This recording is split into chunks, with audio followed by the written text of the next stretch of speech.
네, 오늘 하나님께서 우리에게 주시는 말씀은 마태복음 16장 16절 말씀입니다.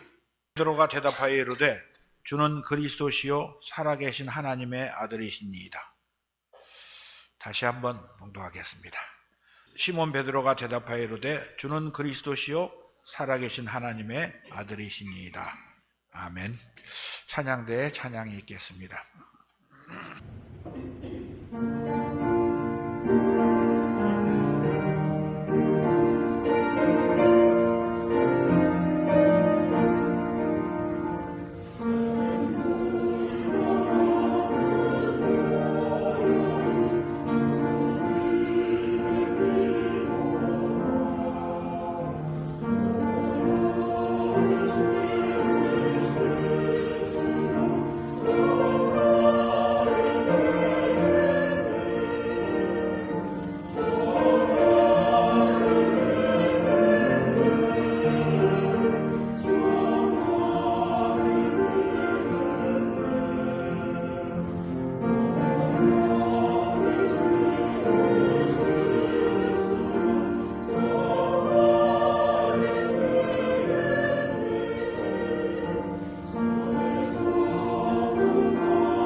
오늘은 김태수 목사님을 모시고 말씀을 듣겠습니다. 김태수 목사님을 제가 잠깐 소개하겠는데, 제가 졸업한 그 합동신학대학원의 졸업 동기입니다. 입학은 나보다 한 2년쯤 먼저 하신 것 같은데, 중국에 오셔서 북경 한인교회 부목사로 계시다가 학원가에 있는 비전교회 담임 목사로 참 여러 하나님 말씀을 선포하다가 중국에서 추방당했습니다.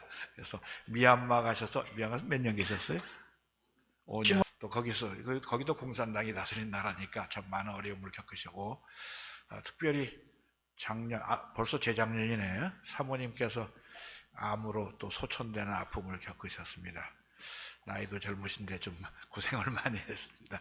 어쨌건 그러나 하나님을 사랑하고 하나님이 귀히 쓰시는 종인 것을 제가 알기 때문에 오늘 오셔서 귀한 말씀 전해주시도록 부탁드렸습니다.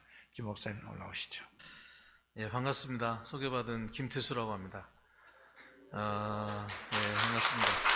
제가 생각을 해보니까 김상현 박사님을 뵀던 것 같던 때가 96년도예요. 30년 됐습니다.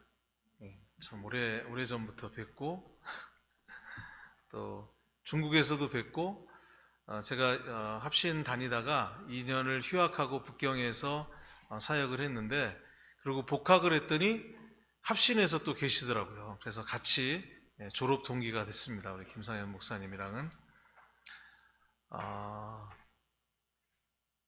그래서 계속 인연이 있었는데 작년에 여기 양평 동부 중앙교회에 오시게 됐다고 한번 오라고 그래서 놀러 와서 밥도 얻어 먹고 여기 그 사철탕 김상현 목사님이 개고기를 참 좋아하세요, 그죠? 그래서 저도 아주 맛있게 얻어 먹고 교회를 참 보고 갔었는데 또 올해 와서 말씀을 증거하라고 그래서 와서 여러분들을 뵙고 함께 예배드리고 말씀을 나누게 해주시니 참 감사합니다. 소개해 주신 대로 저는 북경에서 22년 사역을 했고 미얀마에서 2019년부터 사역을 했었습니다. 그러다가 여러 가지 상황 속에서 지금은 한국으로 철수하게 되었고 한국에서 사역을 준비하고 있는 중에 있습니다. 오늘 저는 예수님이 누구신가에 대해서 말씀을 나누고자 합니다. 이 주제는 우리 그리스도인들에게 너무나 중요합니다. 그런데 예수님에 대해서 당연히 잘 알고 있다라고 하면서도 사실은 잘 모르고 있거나 또는 잘 정리가 안 된 경우들이 있는 것이 사실인 것 같습니다. 그래서 제가 작년부터 말씀을 전할 기회가 있을 때 예수 그리스도를 중심으로 말씀을 증거하려고 노력을 하고 있습니다. 사실 예수님 외에는 이 땅에서 남는 게 없습니다. 많은 업적을 남긴다 하더라도 거기에 예수님이 없으면 아무것도 아닌 거고 우리가 예수 그리스도를 온전히 알고 예수 그리스도로 충만하면 그게 성령 충만한 것이고 그것이 참된 소망이 되는 줄로 믿습니다. 예수님만이 우리의 참 소망이십니다. 우선 왜 예수 그리스도를 우리가 더 깊이 붙잡아야 하냐? 첫 번째로는 하나님의 아들 예수 그리스도가 사실은 성경의 핵심 주제입니다. 마태복음 1장 1절에서 아브라함과 다윗의 자손 예수 그리스도의 계보라고 하면서 이 신약은 시작이 됩니다. 구약 성경 전체가 바로 예수 그리스도를 품고 있다라고 말하고 있는 것입니다. 실제로 예수님께서도 성경 곧 구약이 곧 내게 대하여 증언하는 것이다 라고 친히 말씀하셨습니다. 요한복음 5장 39절에 너희가 성경에서 영생을 얻는 줄 생각하고 성경을 연구하거니와 이 성경이 곧 내게 대하여 증언하는 것이니라. 또 요한복음 5장 46절에서도 모세를 믿었더라면 또 나를 믿었으리니 이는 그가 내게 대하여 기록하였음이라 말씀합니다. 또 누가복음 24장 44절에서도 또 이르시되 내가 너희와 함께 있을 때에 너희에게 말한 바 곧 모세의 율법과 선지자의 글과 시편에 나를 가리켜 기록된 모든 것이 이루어져야 하리라 한 말이 이것이라 하시고 이렇게 말씀하십니다. 또한 신약의 네 복음서의 기자들 모두가 한결같이 예수 그리스도가 하나님의 아들 그리스도이심을 증언합니다. 우리가 읽었던 마태복음 16장 16절에서 마태는 베드로의 고백을 통해서 예수 그리스도가 주는 그리스도시요 하나님의 살아계신 하나님의 아들이십니다 이 고백을 했습니다. 또 마가도 마가복음 1장 1절에 하나님의 아들 예수 그리스도의 복음의 시작이다라고 전제하고 있습니다. 누가 역시 서두에서 다윗의 동네에서 아기로 태어난 예수님을 하나님의 아들이요 그리스도라고 선포하면서 누가복음이 진행됩니다. 또 요한은 요한복음의 기록 목적이 요한복음 20장 31절에 예수께서 하나님의 아들 그리스도이심을 믿게 하는 것이다 라고 요한복음 전체의 결론을 맺고 있습니다. 또한 두 번째로 사도들이 줄기차게 예수께서 하나님의 아들 그리스도이심을 증언했기 때문입니다. 사도행전에는 두 명의 주인공을 뽑아볼 수 있습니다. 첫 번째는 베드로고 두 번째는 사도 요한이라고 볼 수 있습니다. 그런데 이 사도행전에서 나오는 베드로와 바울의 설교를 그들의 설교 사역을 살펴보면 그들 역시 예수께서 하나님의 아들 그리스도이심을 증언하는데 역점을 두고 있다라는 것들을 보게 됩니다. 베드로와 바울을 비롯한 사도들은 때와 장소를 가리지 않고 예수님은 하나님의 아들이시며 그리스도라고 증언하는데 주력했던 것입니다. 이쯤에서 우리는 이런 질문을 던져볼 수 있습니다. 베드로와 바울이 주 예수 그리스도에 관한 복음을 중점적으로 전한 이유는 당시 전도의 대상들이 대부분 예수님을 모르는 불신자였기 때문이 아니었겠는가? 혹은 당시의 교회는 초대교회였고 기초 단계였기 때문에 기초적인 복음을 증거했기 때문에 그랬던 것이 아닌가? 그러나 성경은 분명하게 말하고 있습니다. 우리가 아까도 보았던 요한복음 20장 31절, 요한복음을 기록한 목적이 예수께서 하나님의 아들 그리스도이심을 알게 하기 위함이다라고 말한 것입니다. 이거는 불신자나 초신자를 위한 것이 아니라 복음 자체가 예수 그리스도이심을, 예수 그리스도가 하나님의 아들이심이 복음의 핵심이라는 것을 우리에게 알려주고 있는 것입니다.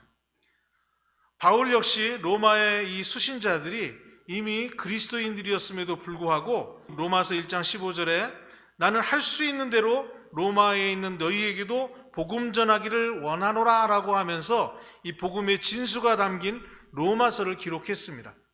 왜 그랬을까요? 바로 로마서 1장 16절에 있는 것처럼 복음은 모든 믿는 자에게 구원을 주시는 하나님의 능력이기 때문인 것입니다.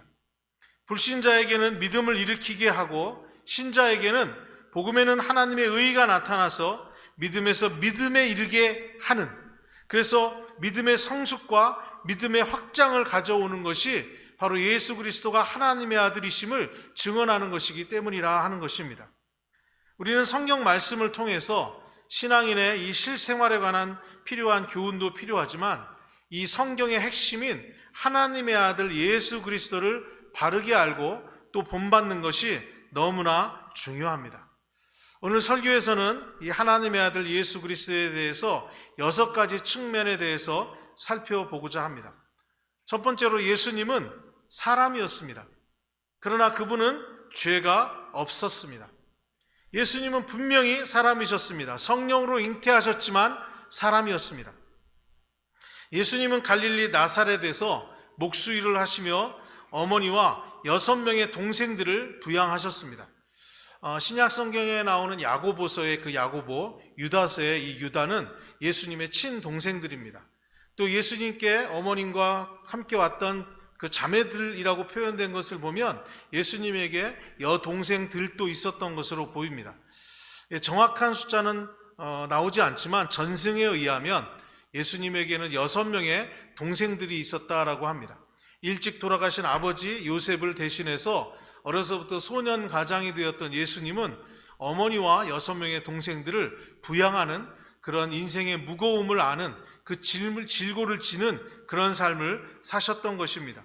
그래서 예수님은 배고픔을 느끼셨고 목말라 하셨고 피곤하셨고 주무셔야 했습니다. 예수님은 우시기도 하셨고 한숨도 쉬셨고 탄식도 하셨고 분노도 하셨습니다.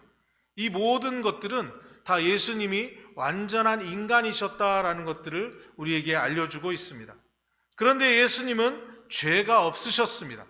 성경에 예수님이 유혹을 받은 이야기는 있는데 죄가 있다라는 이야기는 없습니다. 유대인들은 예수님에게서 죄를 발견하려고 애를 썼습니다.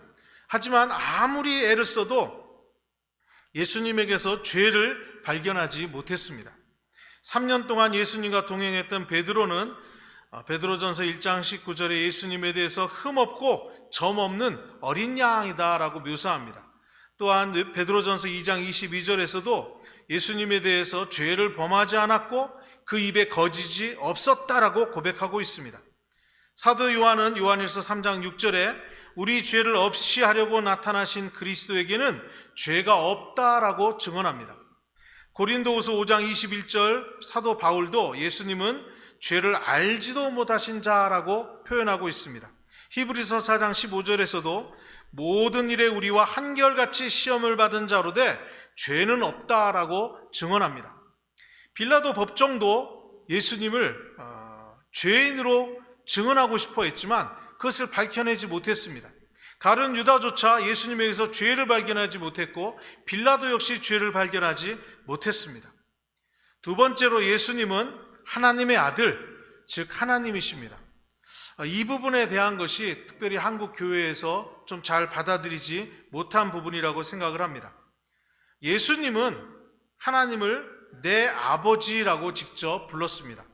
하나님은 예수님을 나의 아들이라고 하셨습니다. 예수님이 아들이기 때문에 하나님은 예수 그리스도의 아버지가 되시는 것입니다. 예수님은 하나님이 낳으신 외아들, 독생자이십니다. 여기서 이 낳았다라는 것은 낳은 자가 태어난 자와 동등하다라는 의미의 표현입니다. 낳는다라는 것은 아버지가 된다는 뜻이고, 창조한다는 것은 만든다라는 뜻입니다. 우리가 낳는 것은 우리와 같은 종류에 속한 것입니다. 즉 사람은 사람의 아이를 낳고, 호랑이는 호랑이를 낳고, 참새는 참새로 부화될 알을 낳는 것입니다. 하나님은 하나님을 낳습니다. 사람이 사람을 낳듯이 말입니다. 하나님은 하나님을 창조하지 않으십니다. 사람이 사람을 만들 수 없듯이 말입니다. 그러므로 사람은 그리스도가 하나님의 아들인 것과 같은 의미에서 하나님의 아들이 될 수 없습니다. 사람은 어떤 점에서는 하나님과 닮았지만 하나님과 같은 종류에 속한 것은 아닙니다.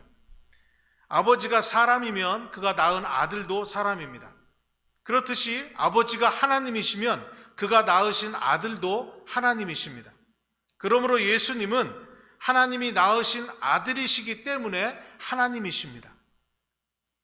예수님은 또한 하나님만 하실 수 있는 주장을 하셨습니다. 하나님의 나라를 나의 나라라고 하셨고, 죄를 직접 용서하셨습니다. 예수님은 아브라함이 나기 전부터 내가 있었다라고 말씀하셨습니다. 구약에는 여호와라는 칭호가 6,800번에서 7,000번 정도 등장합니다. 그러나 신약에서는 여호와라는 칭호가 한 번도 등장하지 않습니다. 구약의 여호와가 퀴리오스, 이 주님이라는 표현으로 사용되기도 하는데, 그것은 대부분 예수님을 가리킵니다. 의심이 많은 도마는 부활하신 예수님을 만나고 나의 주, 나의 하나님이라는 고백을 하게 되었고, 예수님은 그것을 도마와 제자 공동체의 신앙 고백으로 받아들이셨습니다. 또한 예수님은 바다와 바람을 잠잠하게 명령하신 분이십니다. 바다와 바람이 잠잠하라고 했을 때 예수님의 말씀에 의해서 바람도 바다도 다 잠잠하게 되었습니다. 그렇게 예수님은 100% 하나님이시자 100% 사람이셨습니다. 즉 예수님은 인간이 되신 하나님이십니다. 유대인이 예수님을 죽인 이유, 로마 제국이 기독교를 박해한 이유는 바로 예수가 유일하신 하나님이라고 주장했기 때문입니다. 베들레헴 마구간에 갓나아기로 태어나셨던 분, 갈릴리 나사렛에서 실제로 사셨던 청년, 십자가의 처형을 받아 죽었던 그 사람이 바로 하나님의 아들, 즉 하나님이셨던 것입니다. 세 번째로 예수님은 영원히 행복한 아들이었습니다. 마가복음 1장 11절, 너는 내 사랑하는 아들이라, 내가 너를 기뻐하노라. 하나님 아버지는 예수님을 너무나 사랑하셨고 기뻐하셨습니다. 그랬기에 예수님은 세상의 모든 사람들로부터 버림을 받아도 굳건하게 자신의 길을 가실 수 있었습니다. 너는 내 사랑하는 아들이라, 내가 너를 기뻐하노라. 이것은 하나님의 사랑, 이 하나님의 사랑 고백은 예수님을 향한 하나님의 가슴 뜨거운 사랑과 넘치는 기쁨과 행복을 나타내는 그런 말씀입니다. 그 사랑, 그 기쁨, 그 행복은 하나님이 무한하신 만큼 무한했고, 하나님이 영원하신 만큼 영원했고, 하나님이 완전하신 만큼 완전한 것이었습니다. 하나님은 아들에게만 이 고백을 하신 것이 아니라 온 천지와 만물을 향하여 예수 그리스도가 사랑스러운 아들이심을 선포하시고 찬양하셨습니다. 예수님은 항상 하나님과 함께 계셨고 함께 사랑을 나누셨습니다. 그랬기에 예수님은 겟세마네 동산에서 십자가로 말미암아 하나님과 분리되는 것을 고통스러워하시며 할 수만 있다면 이 잔을 옮겨달라고 그렇게 간구하셨던 것입니다. 예수님은 하나님의 풍성한 사랑으로 말미암아 행복하게 이 땅에서 사역을 감당하신 것입니다. 이 패션 오브 크라이스트라는 영화가 있어요. 그죠? 거기에서 예수님의 순환을 너무 기가 막히게 묘사했어요. 그런데 그 영화가 그렇게 보면 예수님이 너무 고통스럽게 사역하신 것처럼 묘사되는데, 사실은 예수님은 너무나 행복하게 하나님의 아들로서 이 땅에서 그 사역을 완성하셨다라는 것들을 우리가 잊어서는 안 될 것입니다. 네 번째, 예수님은 성부의 대리자로서 일하셨습니다. 창세기 1장 1절, 태초에 하나님이 천지를 창조하시니라. 하나님의 창조는 아들로 말미암은 것이었습니다. 요한복음 1장 3절, 만물이 그로 말미암아 지은 바 되었으니 지은 것이 그가 없이는 된 것이 없느니라. 성자는 성부의 대리자로서 보이는 것만이 아니라 보이지 않는 것도 창조하셨습니다. 이 자연세계와 영적세계 모두를 창조하신 것입니다. 이것은 모두 아들을 위한 것입니다. 골로새서 1장 16절을 보면 만물이 그에게서 창조되되 하늘과 땅에서 보이는 것들과 보이지 않는 것들과 혹은 왕권들이나 주권들이나 통치자들이나 권세들이나 만물이 그로 말미암고 그를 위하여 창조되었고라고 말씀하고 있습니다. 모든 창조물들이 예수님을 위해 지음받은 것입니다. 즉 모든 것이 아들의 영광을 드러내기 위하여 존재하며 아들은 이 모든 피조물 안에서 영광을 받으십니다. 아담의 죄의 문제를 해결하는 것도 예수님을 통해서입니다. 아담이 죄를 짓고 두려워하여 하나님 앞에서 피해 숨었지만 하나님은 그를 찾아오셨습니다. 창세기 3장 9절에 하나님은 아담을 향하여 아담아 내가 어디 있느냐라고 찾으셨습니다. 이 장면은 망가진 세상을 구원하기 위하여 찾아오신 예수님의 사역의 서막이었습니다. 하나님은 일찍이 구원자 여자의 후손을 약속하셨습니다. 창세기 3장 15절에 보면 여자의 후손은 내 머리를 상하게 할 것이요 너는 그의 발꿈치를 상하게 할 것이니라. 여기에서 여자의 후손은 하나님의 아들 예수 그리스도이십니다. 여자의 후손이 발꿈치가 상하는 것은 십자가의 죽음을 의미합니다. 그의 머리를 상하게 하는 것은 하나님의 아들이 사탄의 세력을 멸한다라는 의미입니다. 하나님의 아들 예수 그리스도는 바로 이렇게 십자가로 말미암아 망가진 세상을 새롭게 구원하셨습니다. 예수님은 이 일에 대하여 다 이루었다라고 선포하셨습니다. 그로 인하여 에덴 동산이 회복되며 천국이 완성되었고 영원한 안식이 시작되었습니다.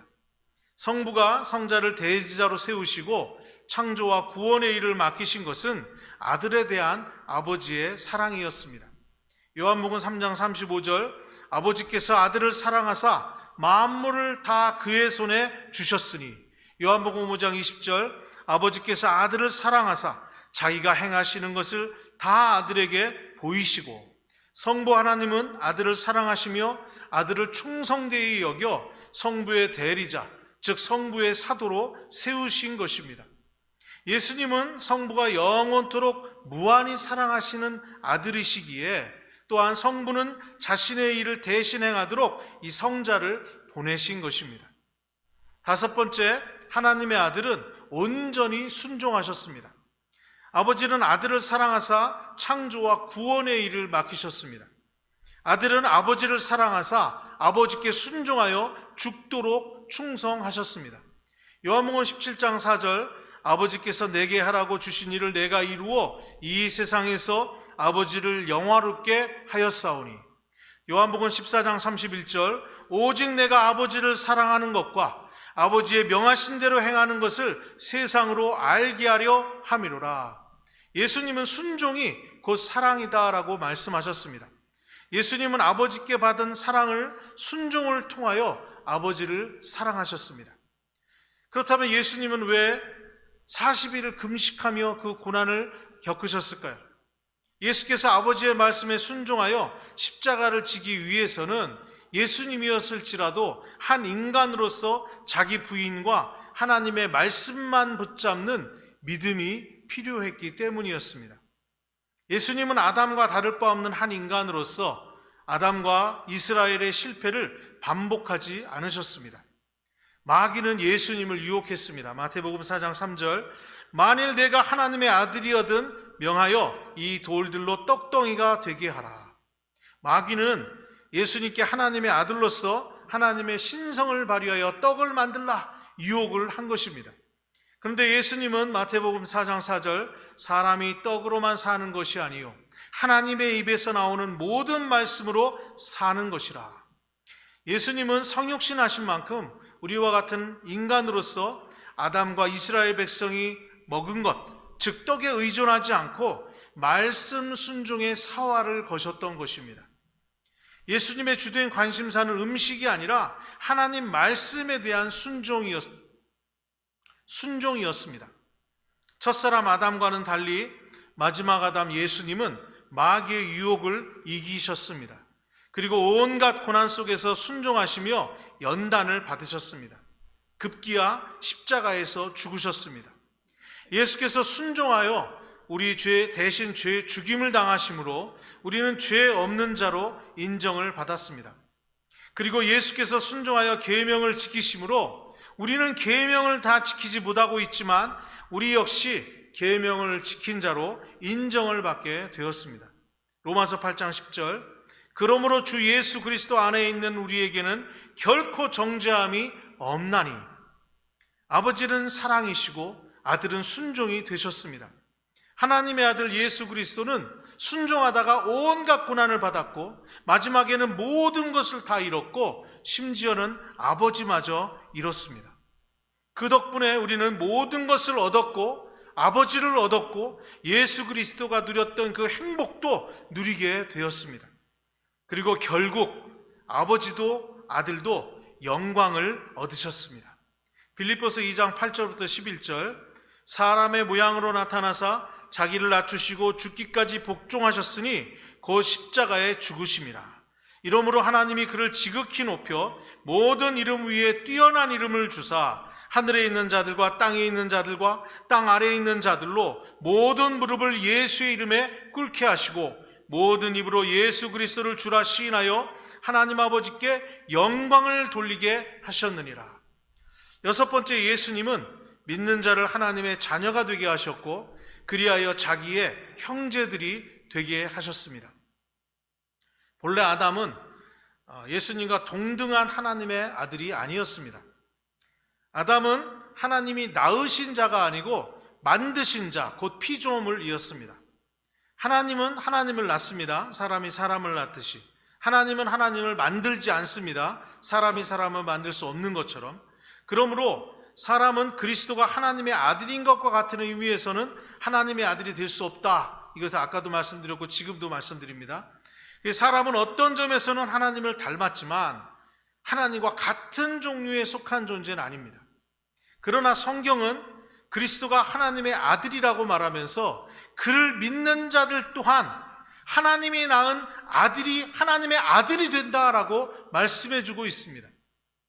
요한복음 1장 12, 13절, 영접하는 자, 곧 그 이름을 믿는 자들에게는 하나님의 자녀가 되는 권세를 주셨으니 이는 혈통으로나 육정으로나 사람의 뜻으로 나지 아니하고 오직 하나님께로부터 난 자들이니라. 아멘. 사람은 처음부터 하나님의 자녀로 지음받은 것은 아니지만 하나님은 자녀 삼으려는 목적으로 사람을 지으신 것이 분명합니다.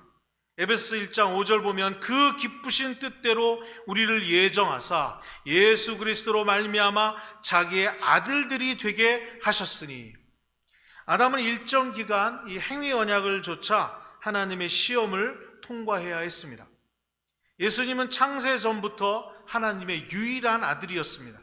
하나님과 아들 사이에 넘치는 사랑이 하나님을 닮은 사람을 지으셨고 그 사람을 하나님의 자녀로 삼고자 하신 것입니다. 하지만 첫사람 아담이 영화로운 아들이 되기 위해서는 순종을 통하여 시험을 통과해야만 했습니다. 만일 아담이 시험을 받았을 때 하나님의 말씀에 순종했더라면 영화로운 아들로 입증이 되었을 것입니다. 그리고 생명나무의 열매를 영원히 자유롭게 먹을 수 있었을 것입니다. 아담은 사탄의 유혹을 극복하지 못하고 불순종하여 영생에 이를 수 없었고 그의 후손들은 모두가 같은 처지가 되고 말았습니다. 그러나 하나님의 계획은 무산되지 않았습니다. 성부는 아들을 보내셨고 아들은 모든 인류를 대표하는 마지막 아담으로 오셨습니다.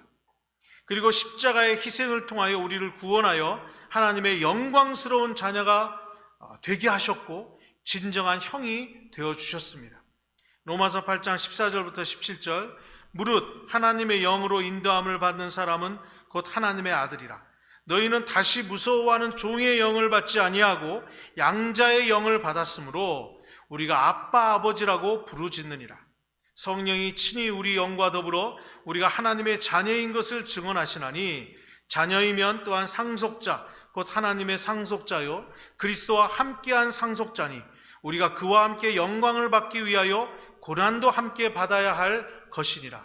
히브리서 2장 10절 11절에서도 그러므로 만물이 그를 위하고 또한 그로 말미암은 이가 많은 아들들을 이끌어 영광에 들어가게 하시는 일에 그들의 구원의 창시자를 고난을 통하여 온전하게 하심이 합당하도다. 거룩하게 하시는 이와 거룩하게 함을 입은 자들이 다 한 근원에서 난지라. 그러므로 형제라 부르시기를 부끄러워하지 아니하시고. 아멘. 우리는 하나님의 아드님의 순종으로 하나님의 모든 것을 얻게 되었는데 그것은 바로 우리가 하나님의 자녀가 된 것입니다. 아멘. 이것은 최고의 축복이고 최고의 영광입니다. 이보다 더 큰 영광과 축복은 존재하지 않습니다. 하나님의 자녀는 독생자만이 누리던 하나님 아버지의 그 무한한 사랑을 함께 누리기 때문입니다. 우리는 그리스도를 통해서 한 점 질투가 없는 진정한 형을 만나게 됩니다. 그 형은 바로 우리 주 예수 그리스도이십니다. 이 형님은 우리 대신 우리의 빚을 갚아주시고 우리를 이끌어 아버지의 품 안으로 곧 하나님의 영광 가운데로 들어가게 하시는 것입니다. 말씀을 맺겠습니다. 여러분, 영생은 무엇입니까? 영생은 영원히 사는 것이라고 우리가 생각할 수 있습니다. 근데 성경에서 영생을 다른 것을 우리에게 말씀하고 있습니다. 요한복음 17장 3절 우리 같이 읽어볼까요? 요한복음 17장 3절 같이 읽겠습니다. 시작. 영생은 곧 유일하신 참 하나님과 그가 보내신 자 예수 그리스도를 아는 것이니이다. 아멘. 우리가 예수님을 온전히 아는 것으로 하나님을 알게 되는 것입니다. 예수님을 아는 것이 영생입니다. 예수님이 하나님의 아들이심을 아는 것이 이 복음의 시작입니다. 우리가 예수님을 알게 되므로 예수님을 닮게 되고 예수님을 따르게 되는 줄로 믿습니다. 여러분, 이 세상은요, 바로 이 예수님, 이 좋으신 예수님, 이 귀하신 예수님을 알지 못하게 하고자 합니다. 이것이 오늘날의 사탄의 계략입니다. 이미 예수님을 아는 자들에 대해서도 예수님을 모르게 하고 헷갈리게 하는 전략과 전술을 우리에게 사용하고 있습니다. 현재의 세상의 문제로 말미암아 예수님을 생각하지 못하게 만듭니다. 우리는 날마다 예수님을 묵상해야 합니다. 그것이 성령 충만으로 가는 비결입니다.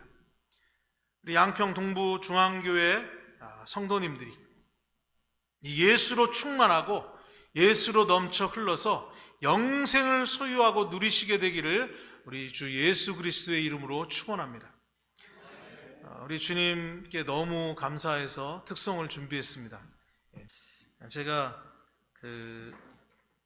북경에서도 교회를 중국 공안에 의해서 행정 폐쇄 명령이 떨어지고 2달 만에 교회 문을 닫고 나오게 됐을 때 참 힘들었습니다. 사실 목사가 하나님이 맡겨주신 교회에 문을 닫게 된다는 것은 굉장히 큰 그 트라우마였고 어려움이었어요. 그래서 그러다가 미얀마로 가서도 굉장한 어려움을 겪었습니다. 친구인 줄 알았는데 잘못 만나서 사기를 당하고 그 사역 전체가 위협을 당하게 되었고 미얀마에서도 어쩔 수 없이 지금 철수해야 되는 그런 상황에 처하게 됐습니다. 그 과정에서 어려움을 겪었어요. 소송에 휘말리게 되고 저와 제 아내가 여권을 뺏기는 그런 상황이 발생했습니다. 그리고 그 상황에서 저희 아내가 암이 발병하고 너무 급속히 암이 자라서 빨리 한국에 들어와서 치료를 받아야 되는데 여권을 뺏긴 문제로 한 달 넘게 한국에 들어오는 게 늦어지게 되고 한국에 들어와 보니 그 사이에 온몸에 암이 다 자라버렸습니다. 너무 아쉽고 안타깝게도 항암 치료를 한 번도 받지 못하고 하나님 나라 갔어요. 그 과정이 참 쉽지 않았습니다. 하루하루 아내가 죽어가는 것을 보면서 정말 너무 괴로웠어요. 아침에 말씀을 묵상하며 아내랑 기도하며 어떤 날은 떼굴떼굴 구르면서 하나님께 부르짖고 기도하기도 했습니다. 근데 시편 말씀을 보면서 여호와는 인자하시며 여호와는 선하시며 그 인자하심이 영원함이로다. 이 말씀이 한 7번 나오더라고요. 근데 그때마다 이 다윗이 형편이 좋았을 때 그 고백을 한 게 아니라는 걸 알게 됐어요. 대사관, 경찰서, 법원, 이미그레이션 날마다 찾아다니면서 어떻게라도 여권을 받아서 빨리 들어가려고 했는데 모든 길이 다 막혔어요.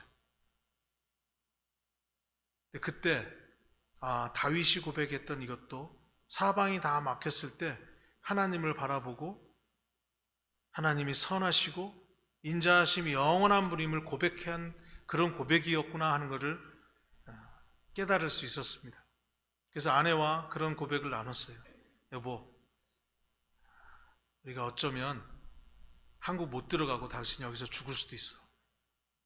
그렇지만 우리가 하나님이 선하시고 인자하심이 영원한 분임에 대해서는 포기하지 맙시다. 그 이후에도 그 한국에 들어와서 거의 한 달 만에 하나님 나라 갔고 그 모든 과정 역시 어려웠고 그 뒤에도 어려웠고 지금도 어렵지만 우리 주님을 생각하면 소망이 있습니다. 우리 아버지 하나님만 선하시고 인자하심이 영원하시기 때문입니다. 그 은혜를 제가 이 과정을 통해서 참 깊게 깨닫게 되는 것 같습니다. 그것을 찬양하고자 합니다.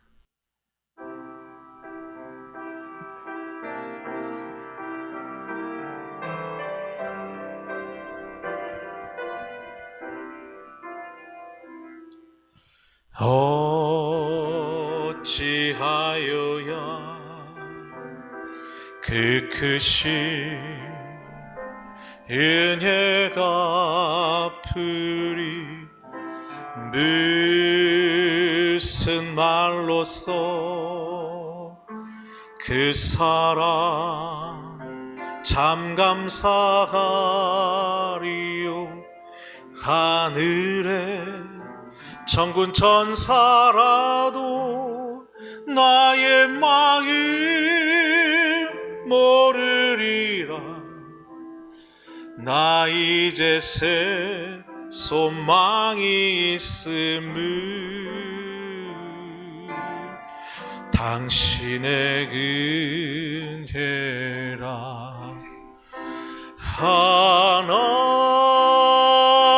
하나님께 영광, 하나님께 영광, 하나님께 영광. 날 사랑하신 주 그 피로 날 구하사 죄의 손 건지셨네. 하나님께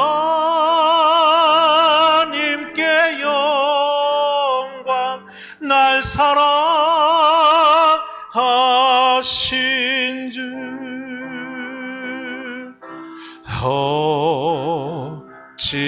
어찌하여야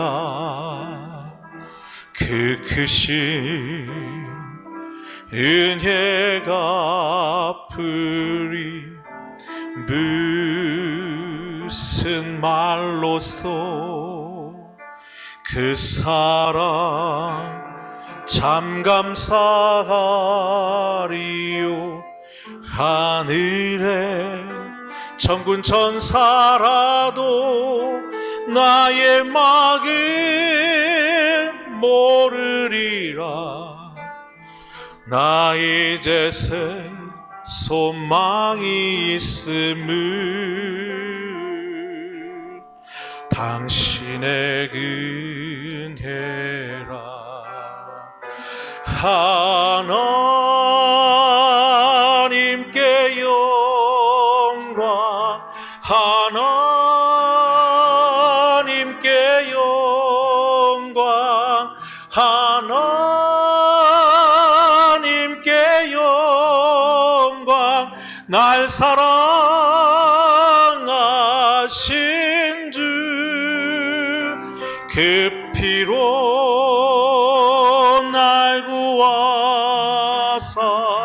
죄에서 건지셨네. 하나님께 영광, 날 사랑하신 주 바치리라. 모두 나의 일생을 당신께, 세상 영광 명예도 갈보리로 돌려 보내리. 그 피로 날 구하사 죄에서 건지셨네. 하나님께 영광, 날 사랑하신 주, 날 사랑하신 주, 날 사랑하신